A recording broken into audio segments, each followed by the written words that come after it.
So very quickly, Hari is a local boy as well. He studied at IIT Madras, did his engineering there, and then I am Calcutta.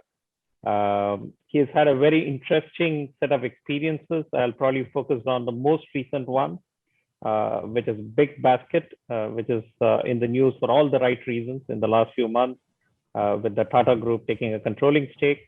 But Hari has been associated over the last 6-7 years as their CHRO, guiding them in the whole scaling process, as he has done very successfully for many other small companies which eventually became unicorns. It's a fairly long list, all the way back to Daksh, which was acquired by IBM, Vattusa, which went public on NASDAQ, Amba Research, which was acquired by Moody's, Taxi for Sure, which was acquired by Ola. So as you can see, he's no stranger to the startup journey and all aspects of the various trials and tribulations and successes that startups go through. In addition to this business role, more recently, Hari is also playing a very active role in shaping the startup ecosystem. So we couldn't have found a better panelist today to kind of talk to us and share with us his experiences. He's a thought leader in the space, and he's written multiple books. I think last count, we already have 7 and maybe 2 or 3 upcoming as well. And one of them is actually the title of today's topic, which is From Pony to Unicorn. And we thought it's very apt we get Hari to kind of spend some time on this particular aspect. Hari, maybe you could take a few minutes to kind of share your initial thoughts on the central theme of your book, and then we jump into the 5 topics I thought which kind of cover the core of what we are here to discuss today. Right. So, Venkat, I have been in some ways associated with fast-paced startups from 2001, so nearly 20 years. And in the last 20 years, I noticed that there are several, startups go through a very interesting journey. There are several phases through which they go through before they get to maturity. And many of them tend to fall by the wayside because they don't get a few things right. So in the beginning, when I was part of Daksh and part of a subsequent startup as well, I could intuitively make out when the startup was going through a phase change. And over a period of time, I could also sense what are some of those indicators, what are some of the things that people talk about that indicate that there's a phase change happening. Until I came across an article by Larry Grainer in the Harvard Business Review, I accidentally came across that. And that was when the penny dropped, which is, I realized that everything that, that is there to be discovered, especially in this world, startup world, excepting in the area of cutting edge science, is already being discovered, written about. You just need to rediscover this. And the probability of rediscovering stuff increases when you read a little bit. And that prompted me to begin to write multiple books, especially based on my learnings from the startup world. And the last book is titled From Pony to Unicorn. And this is really about how do you scale a startup in a sustainable way, in a way that the wheels don't come off suddenly. We've seen several examples of startups that went on to become unicorns, but got sold in a fireside sale for less than $100 million or $50 million. So how do you scale your business in such a way that it is sustainable? So that was what, triggered our entire thought process. And scaling is something that both me and Sanjeev is my co-author, have been passionate about. That's the movie we've seen multiple times over. And I think when we started writing the book, we thought, what is it that, what are the parameters around which you can, build this whole story or a playbook for scale? And we came up with, 9 parameters. And it's not very important that you build a scalable business or build a unicorn. Actually, a unicorn is just, a name. It is how do you build a business that can scale. So I think the fashion and, the amount of attention unicorns have got, I don't think is necessarily right. And hence the word unicorn is just a word, a popular word for a scaled entity. And we realized that, if you put them all into some kind of a mnemonic that you can readily, recognize, there are 2 M's to that. The first M is the market. The market opportunity must be big. You must be playing in a large enough market. If you have to build a scale business, you must necessarily be playing in a large market. I'll come to some details, but that's the first M. The second M is it's always helpful if you're part of a mega trend. Either you can create that mega trend, or you can spot a mega trend early and build a business that leverages that mega trend. And when these two conditions are met, large market and a mega trend, normally it will always attract gorillas. It will attract the Amazons, it will attract the Hindustan Unilevers of this world. So how do you as a startup compete and fight with these gorillas? That's very critical. How do you even get to fight with these? How do you even imagine being able to fight these gorillas, which bring so much of, corporate resources like capital, talent, technology, process? How do you even begin to fight them? So the next 7 alphabets are dedicated to how do you fight these gorillas being a startup. Next Fantastic. come the 2 Fs. The 2 Fs are founder ambition and foundation building. Both are very critical. I'll just quickly go through them because I think in the conversation some of this will come up. So ambition is very critical, and building the right kind of foundation, because if you don't build the right kind of foundation, you might actually see some success and see scaling for a while, but that's not sustainable. The wheels will come off at some point of time. So it's important to build the right foundation. Then you come to the 2 S's, which is making the right strategic choices and strategic execution. So, strategic choices are important for individuals, they're important for companies. Even individuals can meet with a lot of success if you just get the few strategic choices right, the kind of company that they want to work for, the kind of job that they want to do, the choice of spouse. So all these, a few strategic choices actually determine a large part of your success. The second is strategic execution. How do you execute strategically? How do you bring elements of process, technology, training, audits, all of these in a seamless way to be able to deliver outstanding customer experience and reinvent yourself again and again? Then you have, I talked about the 2 Fs, I talked about the 2 Ss, I talked about the 2 Cs. The 2 Cs are building a customer-centric company. Always keep at the center your customer. Ask, why does this customer shop with me? Am I solving a real problem? Does the customer have choices? Are they excited? Are they delighted? Or are they just buying from us because they have no other choice? So building a customer-centric business. And the next C is culture. How do you create the right kind of culture? Culture is talked about, but I think in this conversation, we'll see if we can get to nuts and bolts of culture. If culture is not that high, flying stuff, which, the fluffy stuff that people talk about, but it is some real stuff you can touch and feel culture. And I'll talk to you about that as well. And the last is, how do you build great human capital programs? So we talked to the 2 M's to build a large business, and the remaining 7 are, how do you fight these large gorillas that are invariably attracted to large markets and large mega trends? So the book is largely about different aspects of the playbook, Venkat. Right. This is fantastic. Thank you so much for setting up our conversation with this framework, because in many ways, a lot of questions that I intended to ask, you already given us a kind of peg to hang on. So let's start from the beginning, the market, right? Yeah. In your, I know you're a very active angel investor as well. So presumably every week you're meeting multiple founding teams who are sharing with you various ideas that they're working on. In your experience, how important is the quality of the idea versus the quality of the team? Do you bet on ideas when you become an investor, or you bet on teams? What is likely led to more success? So I think it's a combination of the two, but as most people will tell you, the quality of the team is far more important than the quality of the idea eventually, because ideas are easy to come by. Frankly, you put 10 smart people into a room, lock them up for 4 hours, and you will come up with 10 very, very interesting ideas. That's very much possible. But not everybody can execute on these good ideas. And to execute, you need a great team. And what determines a great team is worthy of a book in itself. A great team is able to execute well. They have that passion. They are able to overcome roadblocks. They're able to bounce back from failure. They're able to make the right pivots. They are grounded, yet they're able to dream both. They're able to do both simultaneously. So they are able to achieve a lot of balance on different aspects of building a business. So eventually, I think the team really matters a little more, actually much more. But I wouldn't underrate the quality of an idea. When I look at an idea, either as an angel investor or as part of being part of Arkham, which is an early stage VC, or Fundamentum, which is a late stage VC, the quality of the idea too matters, which is that are they solving a big problem? And that's very critical. Are they solving a real problem? And is the problem a big one?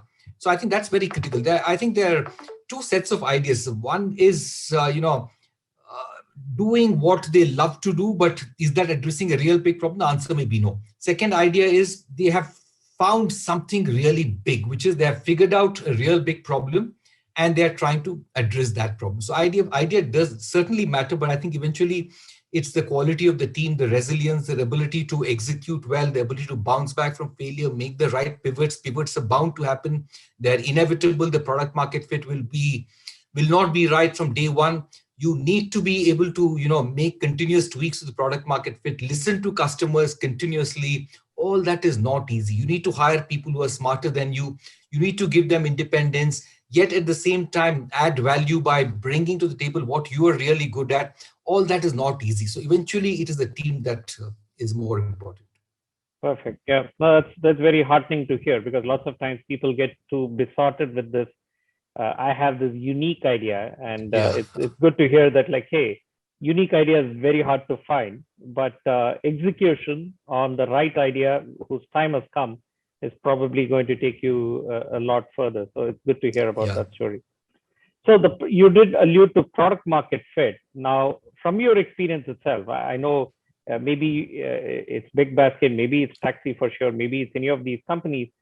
There must have been pivots that the management team had to do, or Yes. choices that the team had to do, just to Yes. ensure we are only picking up as much that we can chew today, even as we look ahead and see where this market can go, right? So Yes. could you help us with some examples and talk us through how you typically iterated on product market fit as a team? Yes.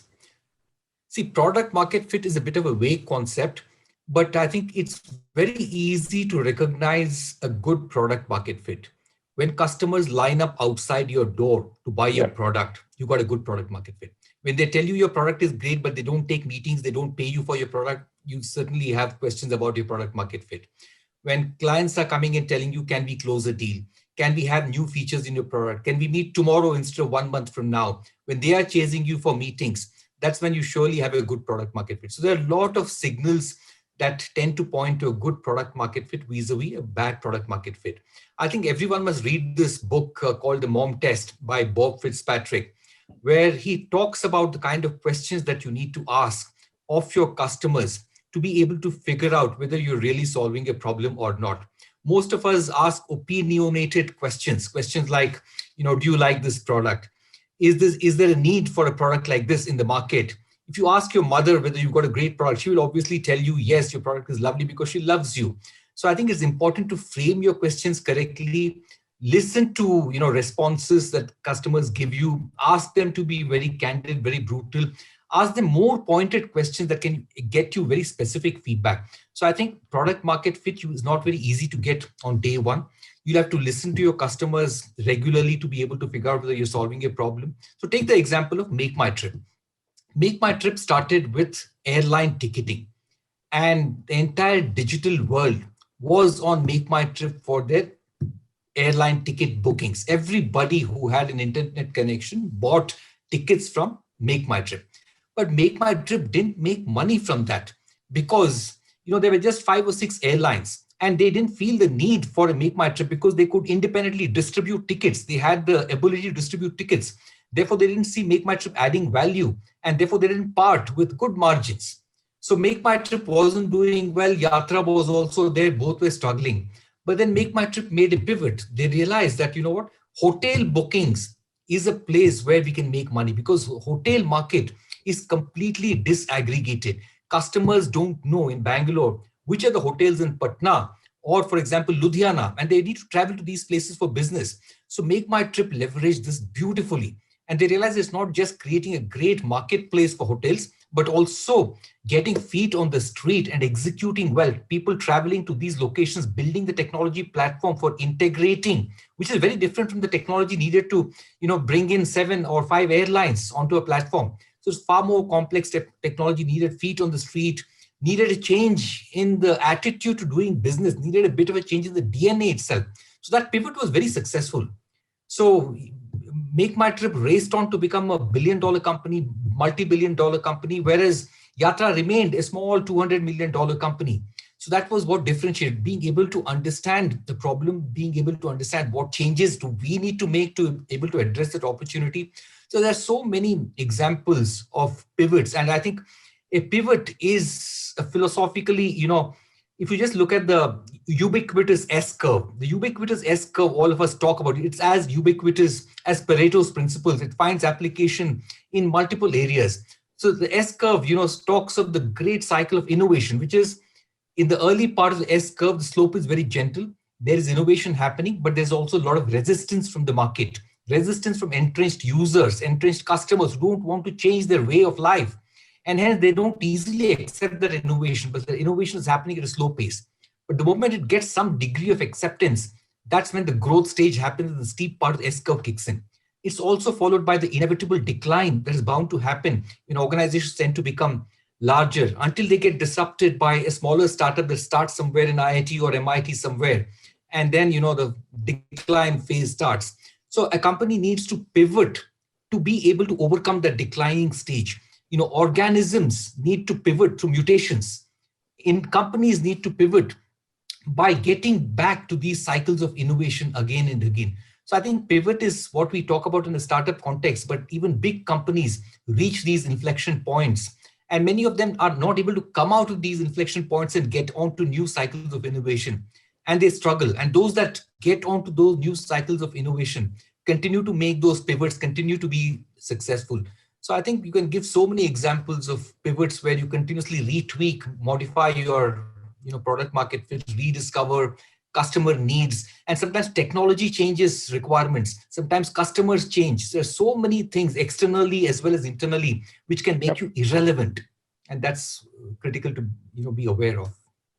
Sure. No, it basically agility is a very important part of survival, and you need to be able to kind of look ahead and pivot. So thank you for all those examples. They bring to life the concept, and it's much easier for our people who are assembled here to kind of get to know about these things. One last point about markets I wanted to check with you is around regulation. Have you come across regulation being an important aspect to consider while entering a market? I'm sure even in big baskets, there are all kinds of rules that you have to comply with just to be able to get the product into the hands of the consumer, which usually you don't encounter in other kinds of businesses. And how do businesses build that muscle group of dealing with regulation without flouting any rules or laws? Very interesting question. So I think, regulation for a country that intends to do well, I think it's important for regulation to keep pace with innovation. So I think regulation also needs to recognize what is changing on the ground and be able to adapt. If regulation chooses to be outdated, then I think it's a problem or for the economy. So for example, take the case of, let's say, commute, where you had companies like Uber, Ola, Taxi for sure. I think in India for a very long time, there were a lot of questions on whether it's a legal business or not, whether the license that a taxi is entitled, can it carry, does it need a special license to be able to carry passengers? So under the Motor Vehicles Act. So you would find motor vehicles inspectors, the transport commissioners walking into our offices and saying, you need to shut down your business because it's not legal. And then sometimes we would ask them, give it to us in writing, which law of the land does it violate? And they were not able to clearly figure out which law of the land it violates. And the problem is that when there is an incident or an event, like for example, the rape of a woman passenger in Delhi by a driver of Uber, that's when all hell broke loose. And the government went out of the way to actually lock down and stop businesses like Uber and Ola instead of trying to figure out what's wrong with this country that in the middle of a night, a woman can get raped. And it could happen outside of Uber and Ola. It could have happened in any public transport, in any regular taxi. Why go after these platforms? Because that's the easiest thing to do. So sometimes I think regulation tends to overreact and sometimes is not up to speed. But I think in all such cases in India, sanity has prevailed after a period of time, and sooner than later I think they've recognized that these are solving real problems, and it is this kind of innovation which can fix India's infrastructure problems. So I think regulation did change. But if you go to retail, for example, like multi-brand retail, you can't have FDI. And that's as per the law of the land. And I don't want to argue whether it's right or wrong. That's the law of the land, multi-brand retail. And it does not seem like it will go away anytime soon. So I think companies have figured out the best ways of dealing with this by being on the right side of the law, by structuring their businesses appropriately or whatever they may choose to do. But I think regulation, it's important that you keep your mind, you be aware. So as investors, for example, also, we have been aware of this. So for example, there was this startup that we were looking at, and this startup actually provided a platform for private car owners to use their cars as taxis. So for example, if you were evening, you were getting back home, your car would be available for anybody who was there on your route to be able to then take a ride and pay you money appropriately through some kind of credit mechanism. But that was seemed to be against the law of the land. Although that kind of innovation is very necessary, the law needs to change to be able to adapt. But then we chose not to invest in that because we realized that, unless the regulation changes, it's too risky to do that. Fantastic. Thank you for that insight in terms of how regulation can really, with change, spur innovation, and it's a tiff most of the time between regulation and innovation. Yeah. Let's change gears and move towards talent. I think you did cover the human capital part, and I think for many founders at an early stage of creating an entity, creating a business, one of the aspects that some people very quickly realize is you can't be everywhere. You can't solve every problem. And we need people in our team who can potentially help us make this happen. But the other extreme, there are people who also feel like I need 6 people in the team, only then I can get going. So how do you make those trade-offs in terms of what is the right point for you to add to your team and getting that core team together? And then how important is that cohesion or diversity in that team? Yeah, so I think in the beginning, it's important for founders and maybe the very early stage team to be able to multitask, to be able to do many things at the same time, to be very frugal in their approach, operate out of very simple functional facilities, hire very simple people who can do multiple things, not necessarily specialists in any function who are heavy hitters. Because heavy hitters, if you hire them too early, the rest of the team will wonder why you're paying them so high and what are their contributions. And these guys will come in and think, what can I do? Because they don't seem to need me. So I think being able to get the heavy hitters at the right time is very critical. So the question is really, at what point of time do you change gears? Do you shift gears? At what point of time do you figure out somebody in my team who did so well so far is no longer, good enough to take me from this stage to the next phase of my journey? How do you figure that out? I think there are a lot of signals, and signals are available if you keep your eyes and ears open. If you are also open to the fact that, you need to get the right people on board at the right stage. So sometimes what happens is that somebody who's worked very well until a point of time, you seem to trust that person for far too long to be able to take you through the next phase of the journey also. And if you delay for far too long, then it can harm your next phase of your journey irreparably. It's important, therefore, to have that conversation with that individual that, it's important. We really love you. We really thank you for all your contributions, that you're doing really well. But the fact is that the company is growing much, much faster than all our capabilities and your capabilities are growing at. So we'll need to get somebody who's done something like this before. It's a great opportunity for you to learn under this person. We won't want to set you up for failure. So I think it's when you begin to feel that there are important things for which you are not finding the time, and you are lost in activities which are not really adding value to the business, which can be done by somebody much less skilled than you. That's when you need to start beginning to hire people differently. You also need to begin to hire people differently when you realize that something is becoming very specialized, and you need specialized knowledge to be able to handle that. And unless you get somebody with a specialized knowledge, you are going to use, common sense in an area which is not amenable to common sense and create long-term damage. So I think there are signals very clearly when you need to bring in, people who can actually take your company to the next orbit or trajectory. Right. I did hear in maybe a conversation a few years back when Aether Energy, one of the companies which came out of Chennai, in the electric vehicle space, Yes, go through this challenge primarily in terms of you can't replace the importance of specialist knowledge in terms of the battery technology or vehicle manufacture that comes with years of doing it. So you can't Yeah. just say, we'll figure this out and we'll Yes. get a 25-year-old to kind of reinvent Correct. either the Correct. mechanical engineering part or the electrical engineering Yes. part. And you Yes. can't Yes. really replace the wealth of knowledge that somebody who's done this for many years Yes. to be part of your team. And I did hear that CEO talk of how it made a big difference. Once they started tapping Yeah. these people and the investors helped them in the process, it made a big difference. Which brings me to the next question in terms of mentors. Sometimes your team is not just the people inside your four walls. How does the small company punch above its weight by accessing external people and getting a little bit of their time and helping them with the right interventions at the right part of their organization? I'm sure you're probably playing that role for many companies. Yeah. So what is the right level of involvement for you as well? Because you don't want to get into execution, but at the same time, you Correct. have all that learning and you want to make sure they don't repeat the same mistakes. Correct. So I think, fortunately, I think the ecosystem in India, startup ecosystem, is becoming very mature.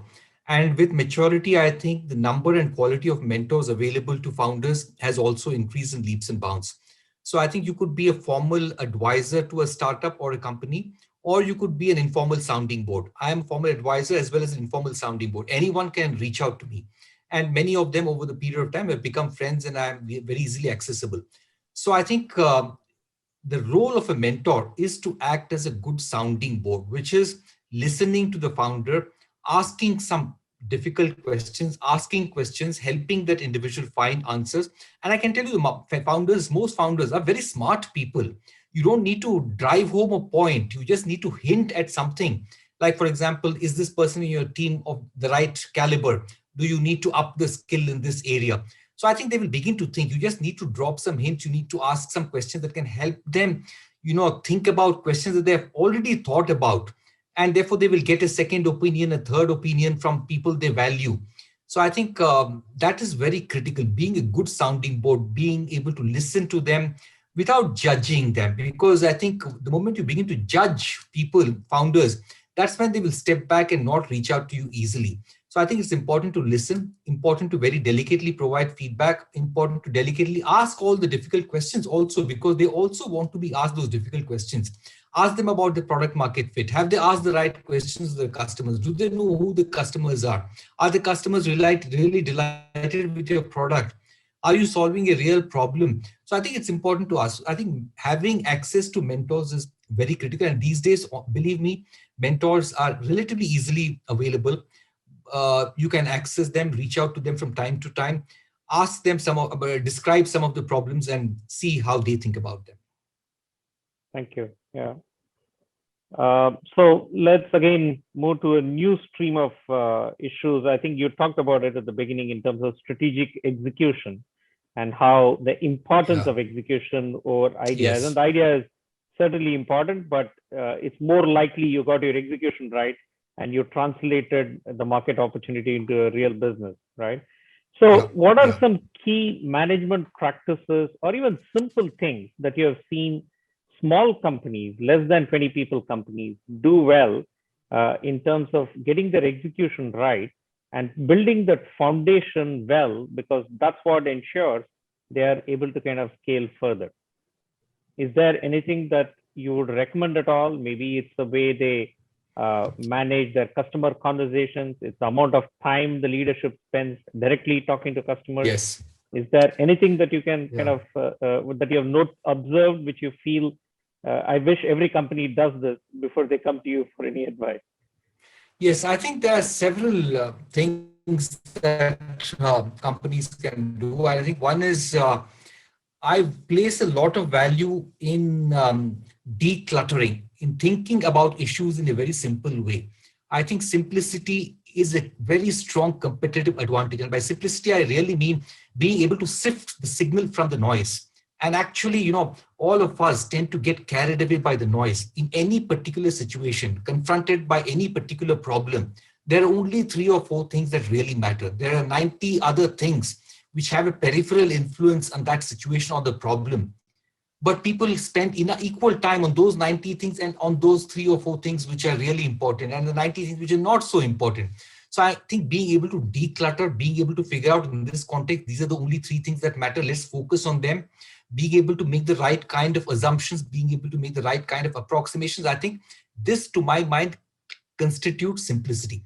And simplicity actually is part of a bigger, thought process, which is I call clarity of thinking, which is also being able to ask the right kind of questions, which is in being able to cut through the noise and get to the root cause. So I think clear thinking, simple, thinking in a very simple way, simplifying life is a very core component of success for an early stage startup. Otherwise, they will end up doing hundreds of things and very few of them will have impact. The other thing I would say is think like a product manager. At an early stage, if you're a 20% company, everybody should think like a product manager. And how does a product manager think? The role of a product manager is not to say, you know what, I've launched a product. The role of a product manager is to ensure that customers are using that product, downloading that app, transacting on that app, delighted with the app, taking that feedback, introducing new features. So that's how a product manager behaves. A product manager does not go to a customer and say, this is my product, would you love to use it? I think you have a problem. The product manager would think like, do you have a problem? What kind of a problem do you have? We'll never talk about the product. We'll figure out what the problem is. The conversation is, you are at the center of my, business. I will figure out your problems and then build a product. I will not come and sell to you that this is a product. I'm sure you must be facing the problem. There's something wrong with you. If you're not facing a problem, you buy my product. That's a very wrong way of approaching building a business. So thinking like a product manager. Then the next is, I would say, last thing is customer centricity, which is always ask yourself, why does a customer buy from us? What is it through? So when we asked at Big Basket this question, why does a customer shop with us? The answer we found was that they shop with us because they wanted to avoid a visit to the physical store. That answer actually helped build our business very beautifully. Let me explain this a bit.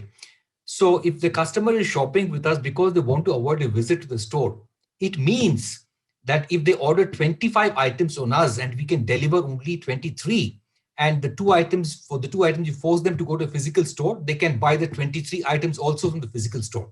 The lesson in this was 100% fill rate is critical. If they want fruits and vegetables and you say we only do dry grocery, then it's not going to solve the problem, because they'll go out to buy the fruits and vegetables and they'll buy the dry grocery also. So 100% fill rate was important, which meant that we need to own and control inventory. So that helped us decide. The answer to that question helped us build an inventory-led model. The answer to that question helped us do the fruits and vegetables category, which was an extremely wicked, difficult category. Nobody in India has ever attempted to do online fruits and vegetables. Everybody does dry groceries. This is a very wicked supply chain, but we built it because the answer to the question, why does a customer shop with Big Basket, was they wanted to avoid a visit to the store. So I think keeping the customer at the center of everything are just 3 things that I would talk about. There's so many things that you can learn as you go along, and they're very important to learn as you go along.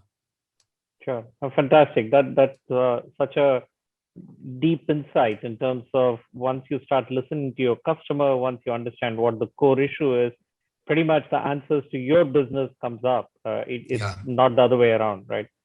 One issue though in execution is invariably even the best companies make mistakes, right? And that's just part of how business is and how one has to learn. How do good companies or great companies move past these mistakes, right? And so they convert the mistake maybe into an opportunity for them to kind of redefine, rethink their business. I'm sure you have come across some instances of that as well. And what is the core ability that the team needs to build so that they can handle mistakes in a positive way? Yeah, this boils down to some extent to the question on pivots as well, which is that in some ways where you are or you're not doing well on a particular position is also about you not taking the right kind of choices. So I think which can also boil down to having made some mistakes. For example, whether Make My Trip made a mistake by focusing exclusively on air ticketing. Was it a mistake, or was that where they started the business, got their huge subscriber base, which then they used for the hotel segment? It's very difficult to say whether it was a mistake or whether it was a conscious choice or whether that was inevitable. But I think the way for startups to make those corrections is being able to recognize that we made a mistake, which is that you should not give up too early, nor should you hold on to something wrong for too long. Even data begins to pile up and data begins to mount, you should not be holding on to that for too long. But at the same time, you should not give up, because you haven't tried sufficiently. So I think it's important to try sufficiently, because sometimes adoption does not happen not because your product is poor, but because consumers are slow in adapting to some of these things. So you must do all the right things, give them a chance to adopt. And then I think if you gradually figure out there's something fundamentally wrong, which is you're not addressing some real need or a problem, you are just a good to have for them, then I think you need to make that pivot. So I think it's about the same thing in life that all of us need to do, which is how do you give up yourself, your identity, whatever you have held on to for so long, in the face of evidence that you are wrong, and adopt and embrace a new way of life, a new belief. That's not very easy, for us to give up what we have held for so long and which has defined our identity and embrace something that somebody else is telling us or something for which we're seeing evidence. So I think that's difficult for startups also, for founders also. So good founders, good startups, I think like good individuals are able to change along the way, acknowledge their mistakes and move on. Great. Thanks for that. I think changing gears, we should probably focus on one of the C's that you talked about, culture, which we keep hearing in management jargon, how culture, I forget now what the Peter Drucker phrase is, but some culture is strategy for breakfast. Strategy for breakfast.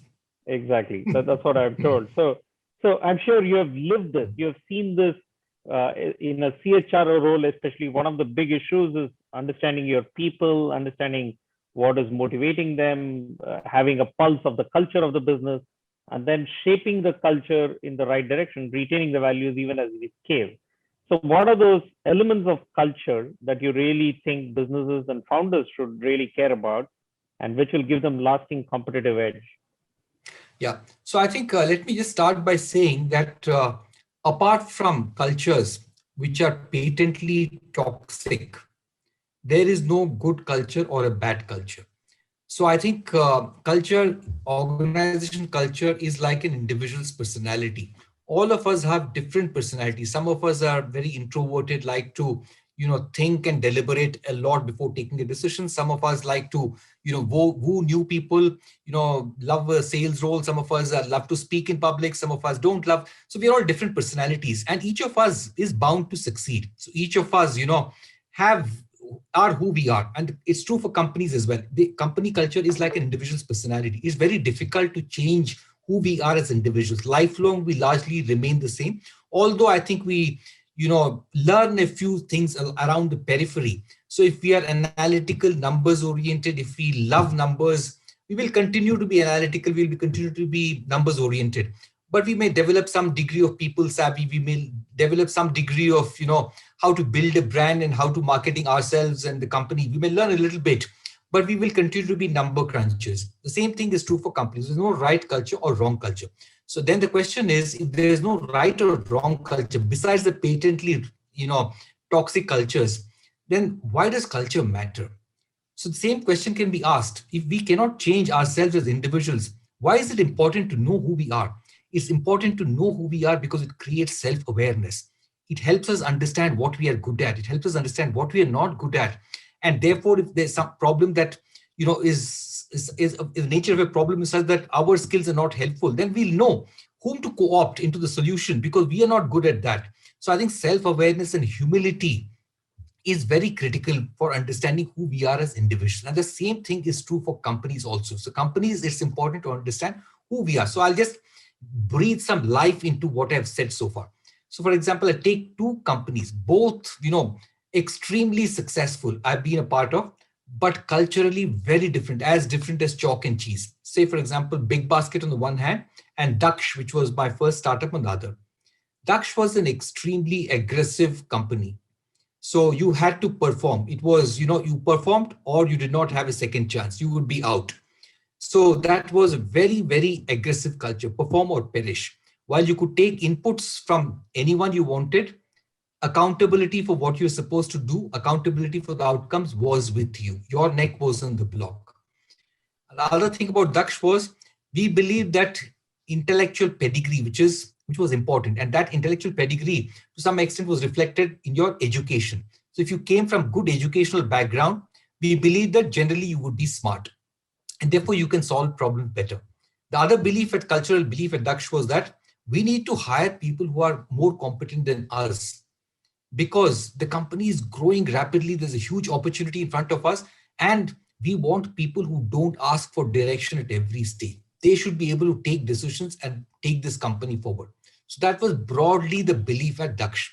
Coming to Big Basket is a bit of a soft culture. If you're not a performer, you will be given a second chance, a third chance. You will never be fired for non-performance. We don't go to premium engineering colleges or management schools to recruit. We believe in recruiting average people who can punch above their weight class. We believe that good process, if it backs up average individuals, they can perform better than average or they can perform at good levels. Very, very collaborative culture, not necessarily accountable. That means that you will not be fired for non-performance. So very, very different cultures, but both very successful companies because, both you need to know who you are and you need to know that, you cannot be somebody else. The biggest agony and problem in life is the imitation of those you cannot resemble. So I think as long as you know who you are and build a company, build processes around your strengths, I think that's very important. So that's important. So culture is therefore important. So I talked of patently toxic cultures, not good. So for example, the culture that Uber had, extremely bro culture, which resulted in Susan Fowler writing a blog about the bro culture, sexual harassment, resulted in Travis Kalanick being fired. Terrible culture at some of the rocket internet companies in India. Very bad culture. Foundation was wrong. As a result of there were serious integrity issues. So these are all patently wrong cultures. They're not even cultures. They're just toxic. So I'm not including those. If I exclude those, I think there is no real good or bad culture. Got it. That's very interesting. The contrast that you drew between what you saw at a Big Basket versus what you saw at Dux. Both are equally successful companies, very great achievements in their own spaces, Yeah. but the kind of people that they had to bet on. Yeah. And is it possible to argue that a country like India, with its large scale population, so many young people with very different backgrounds, in some sense, some of us get colored by the bias of all the urban educated people who are probably there in calls like this. It is better to have the second culture where the process provides a platform for any average person to actually perform and contribute to a bigger cause.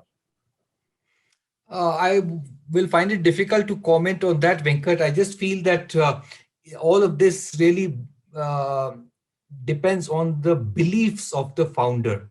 So, like for example, if a founder comes from a background, let's say a small town called Kodad in Andhra Pradesh, grew up in a very challenging environment, did not study in an English medium school, but yet managed to get into IIT or some good college and built a good business. That belief of that founder may be that, people from my background have fire in the belly. They may not know how to speak English well. They may not have studied in great colleges or big cities, but they are having that hunger and they are smart. So that might be the belief of that founder. But if a belief of some other founder who grew up in studying in Bishop Cotton School in Bangalore might be very different. So I think it really depends upon the belief system of the founder and the growing up years. Got it. Got it. One aspect you did touch upon was founder ambition. Do you want to kind of expand a bit on that? Why that is so critical in terms of where this eventually land up? Yes. See, building a business is a very difficult job. And the reason is that, there are several near-death situations. And the landscape is continuously changing. Landscape is continuously changing because if you're operating in an attractive segment, then there are a lot of other big players who want to enter that segment. It's very easy to give up and walk away. So it needs some guts to be able to fight back. And therefore, resilience is very critical. So take the example of, I'll give many examples. Take Uber, right? When they came into India, it was a gorilla. Now, how is Ola fighting Uber? Sheer founder ambition. Bhavish Agarwal, extremely, ambitious individual. And he also realized to fight an Uber, he needs another gorilla. So he brought SoftBank as a gorilla to ally with them. Big Basket brought in Alibaba to be able to fight Amazon or Flipkart. So I think founder ambition can manifest itself in different ways. Some founders channelize their ambition towards in terms of creating a very strong process technology. Some founders may believe in recruiting very high caliber individuals, giving them freedom. But founder ambition can manifest itself in different ways. But I think ambition is very critical to be able to fight to the finish and be the last man standing or last few men standing, women standing. Got it. Yeah. So I know we have spent probably 40 odd minutes. I'm just going to take a few more minutes of your time before we open it up for questions so that the audience have a chance to interact with you as well. And the last topic I thought we should kind of touch upon a little is about the capital, right?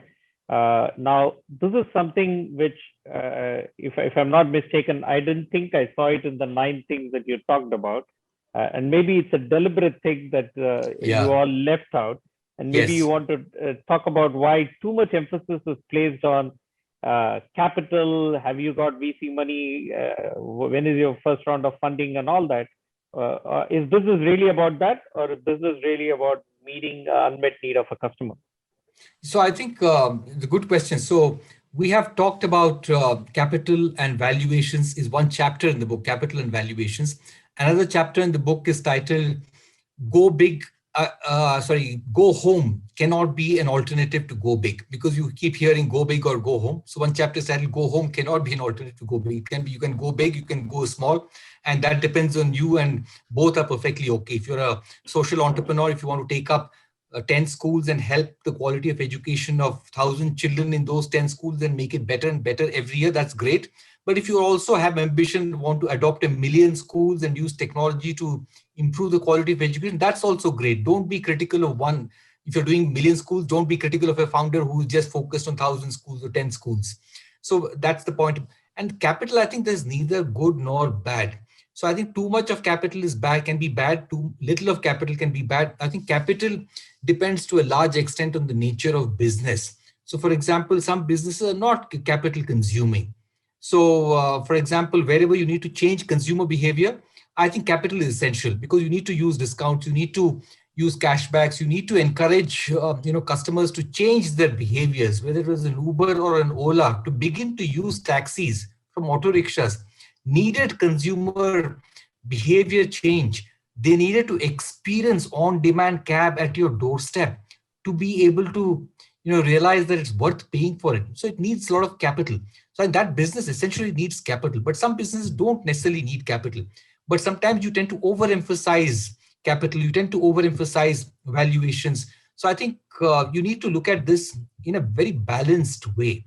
So I think too much of capital sometimes can end up killing you as well, because it can make you complacent. It can make you go and do acquisitions that you should not be doing. Snapdeal, take a look at Snapdeal. They went on an acquisition spree, and they made all the wrong acquisitions at peak prices. All the acquisitions failed them. They were sold away at fire sale, kind of prices. So they induced all the wrong behaviors. So I think capital is good if it's in responsible hands and the founders realize what is the purpose of this capital. And therefore, I think capital, too much capital is neither good nor bad. I think right optimum capital, optimum valuations is good. Too much of valuation also is not good, because then you can really have a big fall. Right. There is this school of thought in India, at least I hear it at different points, where there is too much capital chasing too few ideas. Do you subscribe to that? What's your take, given all the companies that you're meeting? That's true. It is a cycle. It's exactly the same as public markets. So you go through these cycles of peaks and troughs, irrational optimism, irrational exuberance, and irrational pessimism. That's there in public markets as well. A lot of capital chasing the emerging markets, chasing India. Stock markets go to 60,000. And then there is one big event and all the money goes out. The same thing here. You see it from time to time, 2000, some years. I think 2015, 16 were some peak years, crazy valuations, crazy money chasing limited ideas. You could get funded. You just had to be an IIT or IIM grad, have stocked well, and you could get as much capital as you wanted. In between, capital dried up. But again, capital seems to be available. Valuations are going through the roof. So I think it's very cyclical, and cyclical thing is inevitable. It's the way of life. It's human nature to go cyclical. It's the way in which things correct themselves. Things can never be correct themselves, in a mild manner. They will always go through the cycle. That's the nature of society itself. So that's, I think, okay. Right, right. And finally, before we open up for questions, are there one or two ideas that you feel we didn't cover so far in the conversation, which you feel very passionate about, and you would like to share with all these aspiring entrepreneurs as well as some founders who are part of this call? Nothing particular, Venkat. I think you pretty much covered it, and I'm sure there might be some questions which will require me to touch upon something I may have missed. Perfect. Thank you. Thank you for all the time. So I'm now going to open up for questions. I see some people have already raised their hand, and hopefully a few more will as well. So I see Jawahar Avicii's hand. Jawahar, do you want to unmute yourself and ask the question and then mute yourself again? Venkat, you may also want to take the chat questions. Sure. We'll come to that as well. Yeah, Thank you, Chandu. So good evening, sir. This is Jawahar from Coimbatore. Yes, Jawahar. Thank you for your wonderful speech, and very useful to me. Sir, Michael, you spoke about regulations that is coming in way of business, especially Uber, and we are also seeing recently like how the government IT regulations are affecting WhatsApp and Twitter and things like that. So once you don't expect these things when you enter a business, and your customers get used to certain way of operating your business, and then suddenly the regulations come. These are all some knee-jerk reactions from the government. And so my question is, how do you balance these regulations and also keep your customers happy? There is a very fine line between the two, and it's so difficult to keep both the regulations, comply to the regulation and also keep your customers happy. So that's a very tough question, Jawahar. So I think startup ecosystem is part of the bigger canvas of a nation's polity. So national politics also has a big impact on regulation, and that's very difficult to change. So for example, the millions of small retailers would continue to lobby against the big retailers, and that's a good thing actually. So I think it is this balance and this constructive conflict which is very essential for a country's development. You can't give fettered freedom to the big retail companies, nor can you completely constrain their freedom. So I think this balance is essential. But sometimes we tend to go overboard. Sometimes politics drives certain aspects of regulations, and I won't comment on those things because they're controversial. So I think we are living, we are all part of the bigger system of national politics. So I think we have to accept it. Thank you, Jawahar, and thank you, Hari, for the response. Let's move on to the next person. I see Ram Suhas has raised his hand. Do you want to go ahead, Ram, with your question? Yes, sir. Thank you. Hello, sir. Good evening. I have a question about business models. So in today's market, there are a lot of business models. If you see, there is B2B, B2C, and C2C as well. So I just wanted to ask if, what is the exact business model that we are supposed to choose? In today's scenario, there are so many new innovative technologies which have, arise, like the blockchain or artificial intelligence, and also the Internet of Devices. So should we choose the business model based on what is our idea, or what is your personal take on that, sir? I would love to hear that. See, these business models that you named, they are just jargon. B2B or B2C or C2C or B2B2C, this is all jargon. I think you really need to care about what problem are you solving. And then ultimately that problem that you're solving, the solution and the customer segment that you're addressing will fall into possibly B2B or B2C or any of these, or something completely new.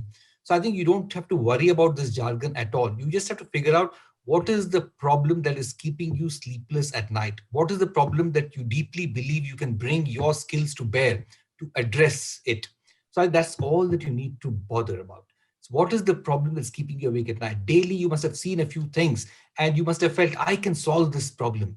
I think that's the only thing you need to worry about. And sometimes you can use it by IoT devices. Sometimes you can use it using blockchain. Sometimes you can just use it by very simple technology.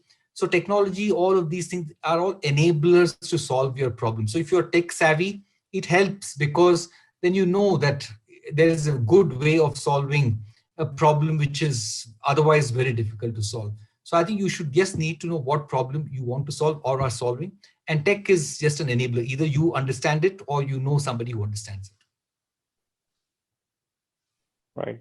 I see an interesting question in the chat box about changing culture in a 60-year-old organization, right? And the challenges around it.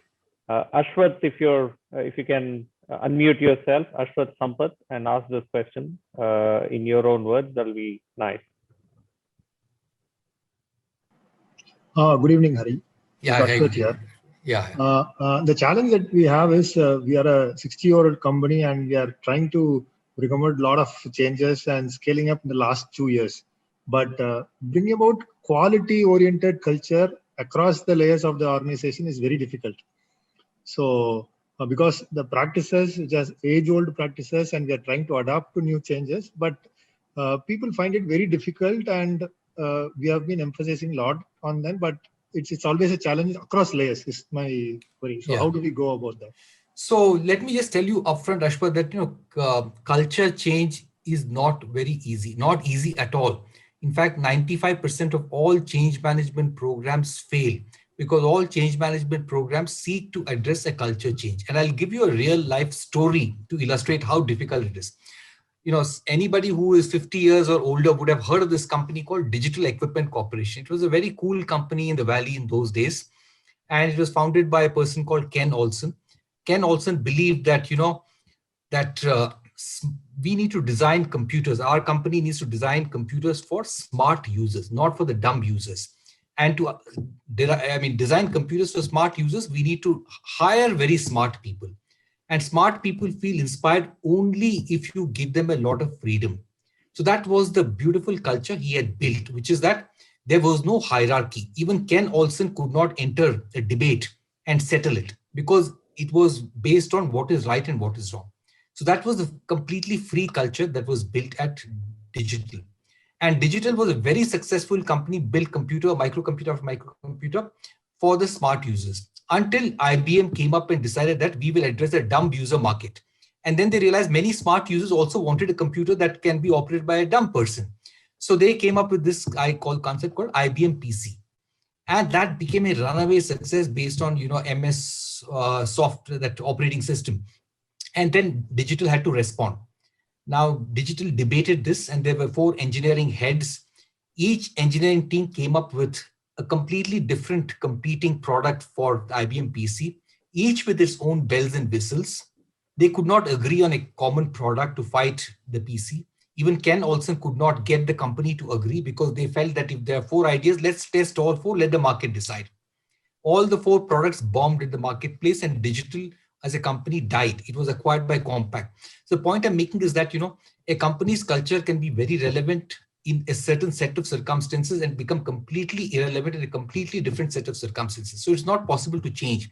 In fact, even on this planet, many life forms have perished because they thrived under one set of circumstances, but when the circumstances changed, they could not adopt. So the reality I will tell you is that it's very difficult for a 60, 100-year-old company to change culture. But I'm not saying it's impossible. It's possible, but it requires a lot of effort. It requires a lot of people to change. It requires some people with entrenched belief to make way for fresh blood. Fresh blood with new ideas should be there in positions of power or positions of decision making. So it's not a very easy process. So I would say that you are up for a very big challenge. Thank you, Hari, for that response. I see Venkatesh Sundar probably has a question. Venkatesh, do you want to unmute yourself? And I'm sorry if I got your second name wrong because I can only see a part of it. Go ahead. No, sure. Hi, Hari. This is Venkatesh. Hi. Yes. So my question was, actually, we have been in a common notion that an investor mindset is that when he invests in a company, what is the X he will be getting after a couple of years? Yes. So is that the actual primary notion of an investor, or maybe a company which can go for a stable growth or a steady growth, not X times growth, can pitch to an investor? So Venkatesh, the reality is what you said, which is that all investors are looking for growth. That is the nature of investing or venture capital. Some venture capitalists tend to differentiate themselves by saying that we are patient capital. But the reality is that most VCs are impatient and they want 10x returns, 5x returns, 100x returns, especially the early stage ones want 100x returns. The late stage ones want between 5 to 10x, or at least a 5x very late stage. So I think every VC is excited to see growth, is excited to see customer metrics, is excited to see growth in user base. So they're always going to look for that. Having said that, I think it's important to also build a business sustainably. So it's, you can't trade off and say, I'll build a business sustainably and I can't deliver high growth, or I'm going to deliver high growth and it will not have a sound foundation. That's not okay. So I think it's very important to build everything. So rapid scaling is very critical factor for investors to put in their money. So that's the reality. Having said that, within the broad framework of high growth, there are ways in which you can build it more sustainably, more responsibly than in building it in a very casual, irresponsible way. Right. Thanks, Venkatesh, for that question, and thanks, Hari. I see a question from Somnath around ESOPs. Somnath, do you want to kind of ask the question? Unmute yourself, please. Somnath Yukil, if I got your surname right. Hello, sir.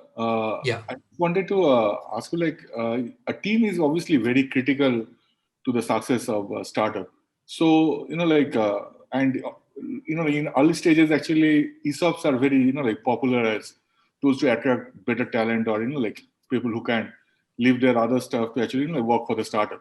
So, I mean, do you have any recommendation on, the type of, structured, whom to give and why to give how much ESOP, whatever. I mean, do you have any structure to recommend to early stage startups? Yeah, so there are some broad principles that you can use for granting stock options, and those principles are not cast in stone. You have to use your own context, and it also depends on the stage. For example, late stage companies where journey ahead is very clear, stability is already there, the kind of stock options you need to offer will be very different. So at a very early stage, when it's just you're hiring your initial team. So I think, for example, if the founders decide to hire a professional CEO, maybe 7%, 8% of all the shares can be provided as stock options to a CEO. For somebody who's a CXO, and it could be a CTO, it could be anybody else, it could be anywhere between 2 to 4%, for instance. For a layer below a CXO, it could be anywhere between 0.5 to 2%. So broadly, there are some thumb rules, like the thumb rules that I gave you, but you should look at your context. You should look at how your share price currently looks like, how strong is your share price, how, are you seeing a lot of growth, and therefore the stock price will grow. If the stock price is expected to grow rapidly, then even a smaller stock option grant would be seen as beneficial. But if the stock has not been growing appreciably in the recent past, then people will want some more proof for a bigger grant size. So broad principles I told you, you can tweak it based on your context. Okay, I think we have Gokul with some question around when to raise capital. Gokul, are you there? And do you want to unmute yourself and ask the question?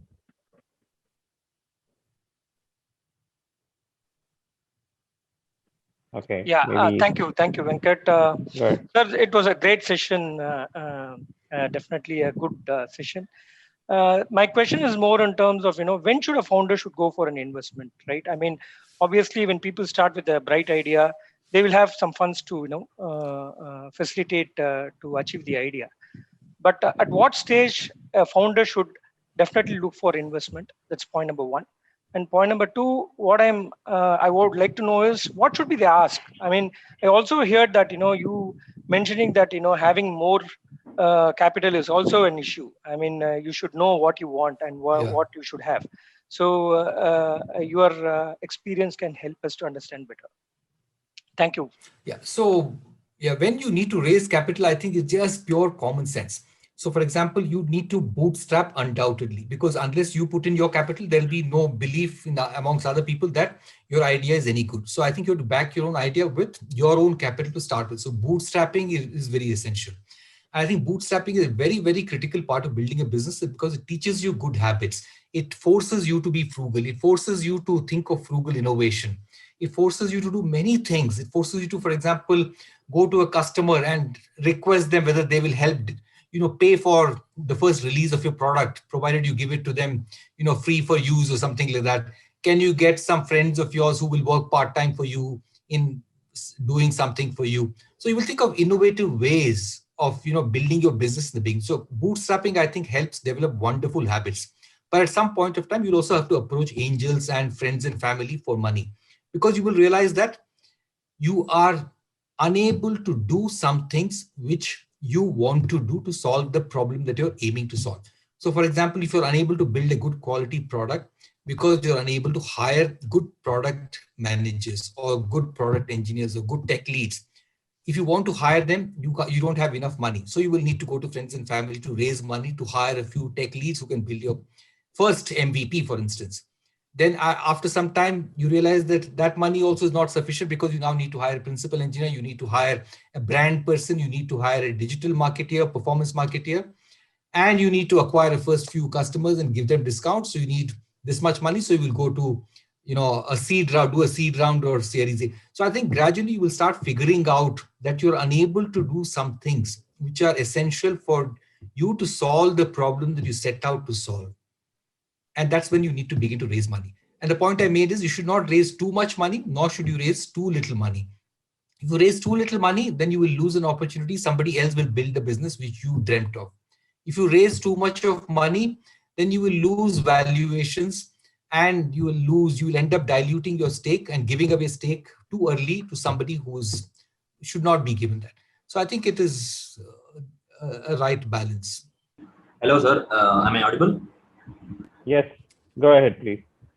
Hello, Yes, sir. yes. So, myself, Gautam. So, I run a startup called Batting, which is a digital out-of-home advertising startup. So, my question is actually a general question, which applies to a lot of startups. And especially IT startups. So, around the investor community, we hear a general question that I haven't not approached any investor till now, but generally people tell that investors would ask us this question. The question is that how would you know that Google will not do your startup, Facebook will not do your startup, the giant in the industry would not do your startup. So how are startups, mainly IT startups, are supposed to answer this question to investors, sir? Very good question. So you should just think about this, right? So the point is that Facebook, where did it happen? It happened in the Harvard dorm, right? Zuckerberg started this.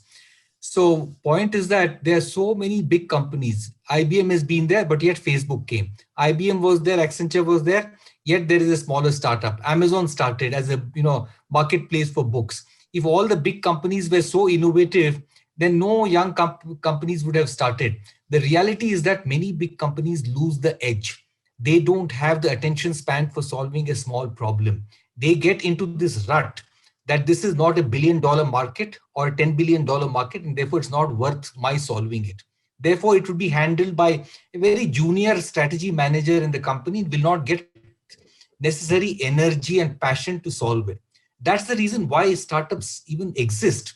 Because big companies cannot innovate like the way startups innovate, because it is the founder's blood that is there, founder passion which is there, founder ambition which is there. Whereas in Amazon or Google, it's a manager's ambition. How can a manager's ambition compete with founder ambition? Founder ambition is infinitely more powerful than manager ambition, because manager ambition is not even going to get recognized in Amazon or in Google. In Google, if you can win an account, a $10 million account, that will be far more valuable than doing a new startup. So I would say that you should just have self-belief when you talk to these investors, that if big companies could do all of that you are talking about, then no startup would have existed. Amazon would not have come into place, because Amazon started as a startup. Google also was a startup. So all these came into being because big companies cannot innovate easily. So I talked about S-curve, right? Growth and then decline. All the big companies reach a maturity stage where they begin to decline. They don't have the agility, the ability to disrupt. They have become too stabilizing. They have got compliance organizations which hold them, choke them. They have compliance is far more important than disruption, or this one, sticking to rules is far more important than disrupting and breaking the rules. So that's my answer to that investor. Right, right. I think we have seen this also, even though big companies try a lot of ideas, lots of times there are a few divisions which really dominate in terms of the kinds of revenue that they produce. Yeah. And some of their ideas never see the light of the day. And at some point, they do announce, we are shutting this down because it never progress. While small companies don't have that luxury. Yes. They don't think about 20 things. Yes, They're only correct. thinking of one single thing Correct, really correct, well. correct. Absolutely. And the better Absolutely. ones solve that. Very Yes. interesting. Yeah. Yes. We have Rachna ready to ask a question. Rachna, do you want to unmute yourself? And please go ahead. Yes, thank you, Venkat. Hari, thank you. Yeah. Each and every sentence felt like gold. It was as if I didn't want to Thank you look so much. a My single vowel. goodness, made my day. So first, it felt like really Bible sort of thing, you know. So having said that, we are a 4-year-old company, almost 5, and frugal, driven by revenues most of the times. And that is why we may not have a very large team. And that is why we have started feeling that we are a training company.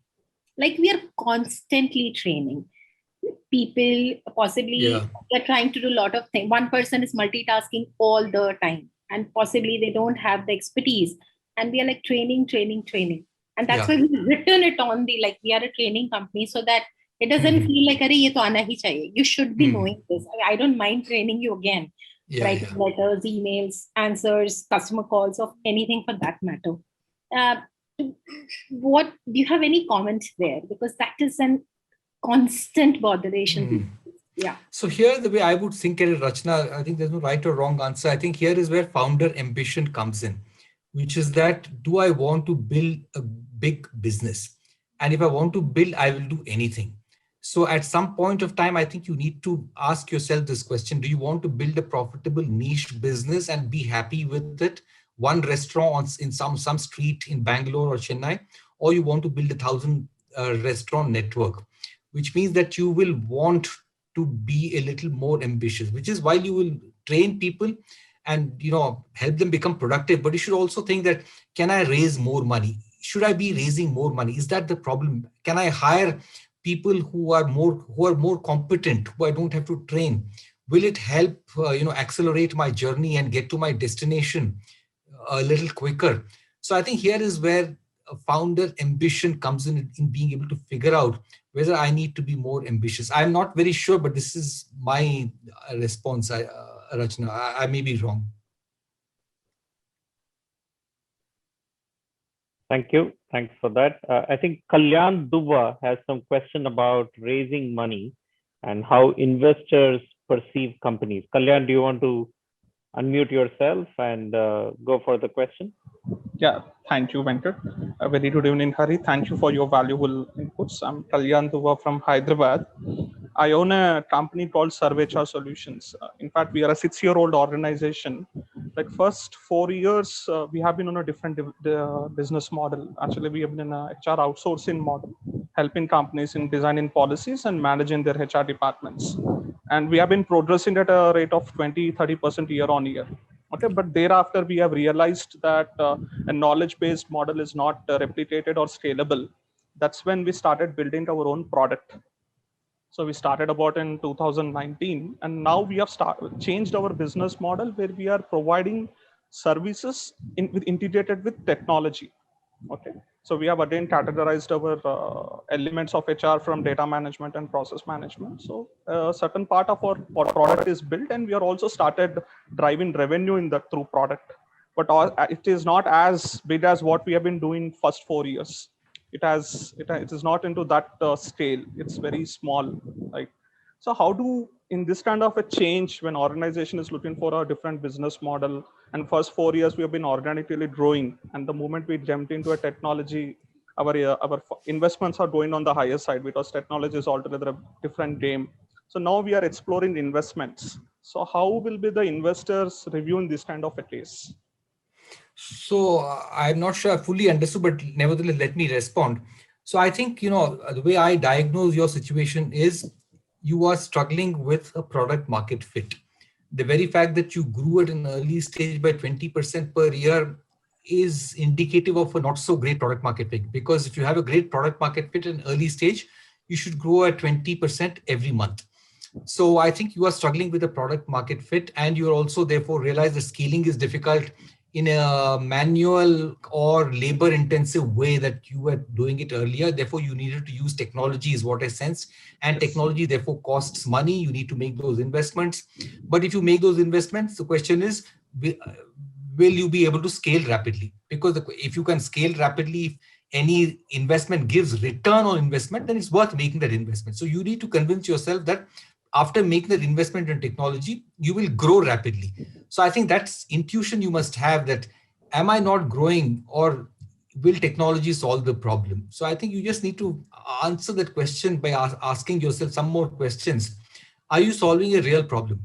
What problem are you solving? Is it really critical for your users? Can they live without your solution, or are you a good to have, or are you a must have? Ask yourself those questions. And if the answer is yes, we are a must have, only provided I bring in the right technology, then I can access more customers, then you should make a case for investment. Yeah, in fact, after the technology integration, even in that model, we have got few clients, but it's going a bit slow because of the kind of fund we have in the organic model. We could show that difference to the customers. So that is happening, but in that, if I look at it as a business model, it is not as much revenues what we have been driving in the first 4 or 5 years. So that is where we are today. Okay. Thanks, Kalyan, for your follow-up, but let's move on and get to the next person. I see Gozil has a question. Hopefully you can identify yourself, introduce yourself, and then unmute and go ahead, please. Yes, hi. This is Sangamitra, the founder of Gozil. Thanks guys for your time. Thank you, Hari, for your insights. So my question is more so, it's not so much a question, it's like it's a myth versus a fact, right? So what we do at Gozil is we provide managed services by a pool of underrepresented workforce, which is women who are either returning back to workforce or freshers and graduates who are not having access to come to urban cities, or the whole platform is built for women, right? So the goal of the company and the mission of the company is to increase female participation in the workforce, right? So we're talking skilled labor force. It could be designers to accounting to data analysts to testing, across the vertical. But we're targeting 2 or 3 verticals right now, and it's an early stage at the moment. And I come from a background, I'm from Chennai, but for the predominant, for the last 20 years, I've been in New York, and now I'm back here, and hence the weird accent. So I've been told by several people, service industry is just such a tough market in India, okay? And no client pays on time. Sorry, I'm having problems understanding the question. Is the connection? No, I'm just asking. No, so here's my question. I can hear. Yeah. So my question is, why is the service industry have such a bad rep? One, and companies don't pay on time, and they they just dodge money for like 6 months and things like that. I've had mentors and a lot of founders, and so many people tell me, please don't look for clients in India. Look for them in Singapore or the US, and but my supply side is all India. The problem that I'm trying to solve is for skilled workforce women in India, right? So yes, we can provide outsourcing options, and that's what we're ending up doing. But why is it that Indian companies are so difficult to be approached, and in the sense that they always lowball the services, right? Maybe because it's human capital is cheap or labor is cheap. I don't know. I hope you understand where I'm coming from. Yes, yes, of course I understand. So, I mean, I don't have, let me just try and respond to what you said. So what you're saying is not very surprising and neither very new. So the reason why several of these multi-billion-dollar companies got created in India in the services space, whether it's Infosys or Wipro or Tech Mahindra or many of them, they built businesses by solving problems of clients in high-cost geographies because it was easy to do business with the Western world because contracts were sacrosanct. There was a high degree of professionalism. There was no government interference. And doing business was easy. So the cultural alignment was very strong between a company like, let's say, Infosys or let's say a Wipro with a JP Morgan or a Citibank, very culturally aligned and very professional. So many of these Indian companies like Infosys struggle to build businesses in India, services businesses in India, because Indian clients were difficult to deal with, excepting for the very top-notch private Indian companies. Many of the Indian companies had not yet professionalized. So if you want to provide services to some of these high-end professionally managed companies, it's not very difficult, but they will be very price conscious is what I can tell you. So I think you will have either the challenge of a customer who's extremely price conscious but professional, or a customer who is not professional, will not pay you on time, difficult to do business, not very ethical. So I think building a business in India, services business in India, is not very easy. That's all I can say. But it is not impossible to build. TCS, for example, has raced ahead of Infosys by building a very big business in India, even building a business with the government. That is unbelievable. How do you get payments from the government? But they've been successful. So I think it's not easy, but it's not impossible. Thank you, Hari, for that response. I think we are coming towards the end. Maybe we have time for one or two more questions. Can anyone else raise their hand? Okay, Mr. Kanduswamy, I know you've been sending a lot of messages. Go ahead, unmute yourself and go ahead and ask the question. You'll have to unmute yourself. Yeah. Yeah, go ahead. Yeah, you hear me? Yes, very clearly. Yes, we can thank hear you, Mr. Venkat and Hari. It was very nice. I'm quite senior. I'm not a startup actually. I would say I was a director CEO abroad and came back to help the startup here. Recently, I started helping a startup in insurance buying like Policy Bazaar or Policy.com. I just want, Mr. Hari, I'll also try to get in touch with you because more important thing is I don't want to dissipate the founders' money just because. So I want to be careful with their money, hard-earned money. So I just want to know how far the insurance policy selling online, like the travel or the two-wheelers or four-wheelers, the simple one, is easy. One, and what is the market? For example, there are 22 companies here today, the Acco Insurance and the Policy Bazaar. I just want to know whether this idea is good and the marketing. Looks like the technology is good. They have all developed it. They have a couple of customers. But today we are facing a marketing. What sort of a marketing should the budget should have for a startup? Because most of the company maybe the startup is failing in marketing. I'm not sure. I just want you to throw some light on that. So marketing a product is a very essential component of building a business, whether it's for a large company or a startup. And I think startups would love to spend $0 in marketing and grow the business through word of mouth. So building an amazing product, getting a high NPS score and getting referrals through word of mouth is the cheapest way. And that's probably the best way, very sticky way as well. But having said that, at some point of time, every startup needs to invest in marketing. Big Basket invested in Shah Rukh Khan to do our television ads when we had to go into tier 2 cities. You have Byju's, which is selling education. I can't imagine how Shah Rukh Khan represents education. I can't even imagine how he represents grocery buying. But he nevertheless has been a very powerful brand. So I think at some point, every startup needs to invest money in branding and marketing. Very critical element of business building.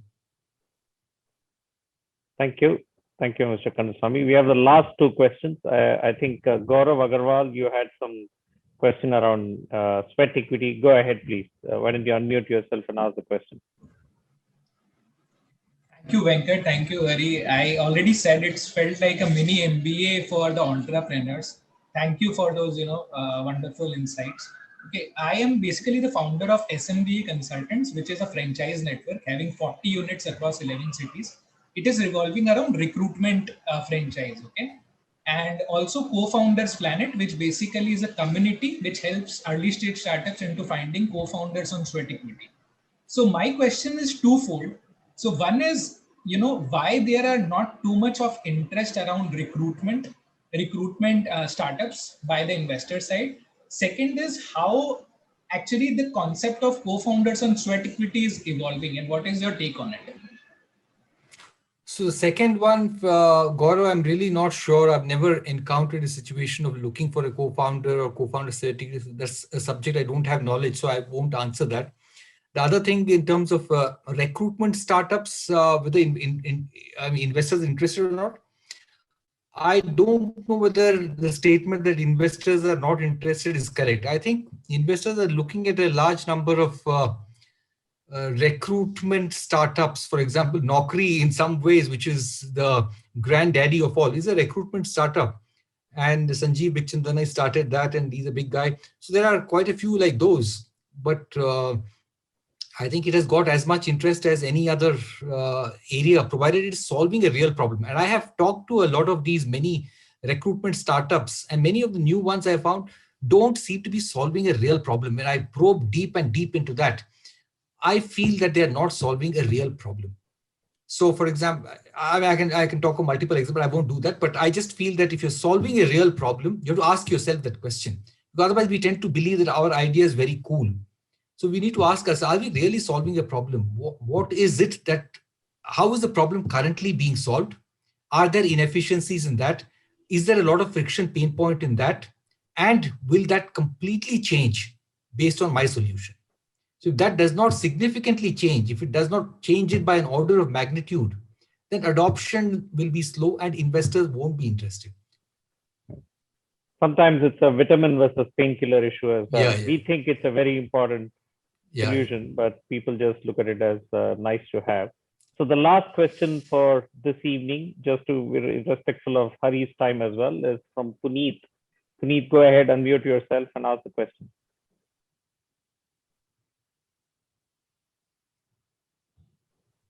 Puneet, are you there? Okay, let's give Kamlesh a chance then. Kamlesh, do you want to unmute yourself from Woodluck? Go ahead. Yeah. Thank you. Mr. Hari, I want to know your opinion as an angel investor with regard my company. My company, actually, we are establishing a factory. Kamlesh, just sorry to interrupt. Sorry to interrupt. Hari can't evaluate a business in a small conversation here. So if you have a question of a particular issue you're grappling with, maybe you can pose the question, but this can't be an investment counseling session. Okay, great. Thank you, sir. Thank you. Okay. Thank you, Kamlesh. Thanks for your understanding. So thank you, Hari. I know it's a lot from your side to kind of commit this time, but I also know you enjoy interacting with all these entrepreneurs, and you feed off that energy, and it helps you in broadening your angel investment philosophy as well, and sharing all the learnings as well as the journey that you have had. It was a fantastic session of 60 to 90 minutes to hear from you, as also to interacting with all these entrepreneurs. Thank you so much for your time today.